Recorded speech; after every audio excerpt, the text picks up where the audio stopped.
Do you think the rising valuations are appropriately reflected in how players are getting paid, or do you think something needs to change in that formula to reflect, just how, lucrative these teams have become? Right. My answer is no. What I think needs to change, I think players should, and this is one of the things I was mentioning that causes some of the frustration. I think players should be able to invest alongside in ownership groups and business opportunities. Like, I don't understand why that's ever been a thing, but it's like you're an athlete, and they make it seem like, they can control how much wealth or growth that you could actually accumulate. I think that's wrong. I also think that just like any other major corporation, like if you work for Apple, or if you work for Nike, or if you work for anywhere, like if you're a CEO, if you're someone that's been on the board for a large amount of time, you get equity in the company at some point, like you are a part of it. And I think athletes should be looked at in the same way.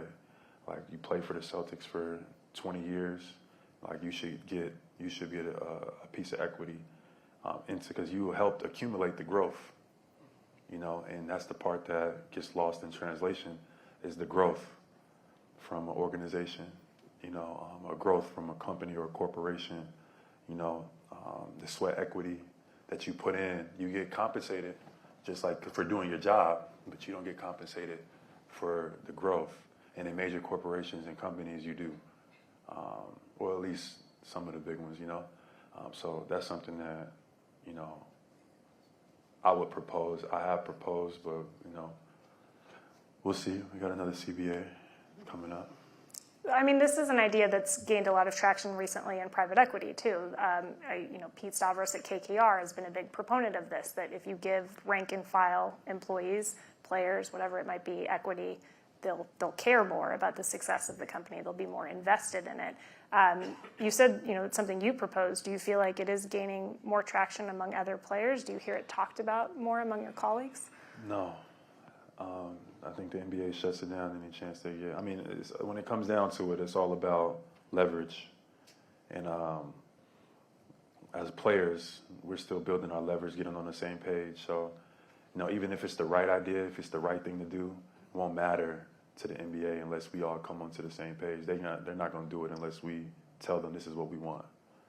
So from a player standpoint, we just got to get more collectively on the same page. And I think the future is, the possibilities are endless, but, nobody wants to pay anybody these days. Everybody wants to, take as much of the piece of the pot as they possibly can. And that's just how business in America and capitalism has worked. So until we can kind of like get on the same page and formulate what we want, when we want it, and how we want it to look, nothing will change.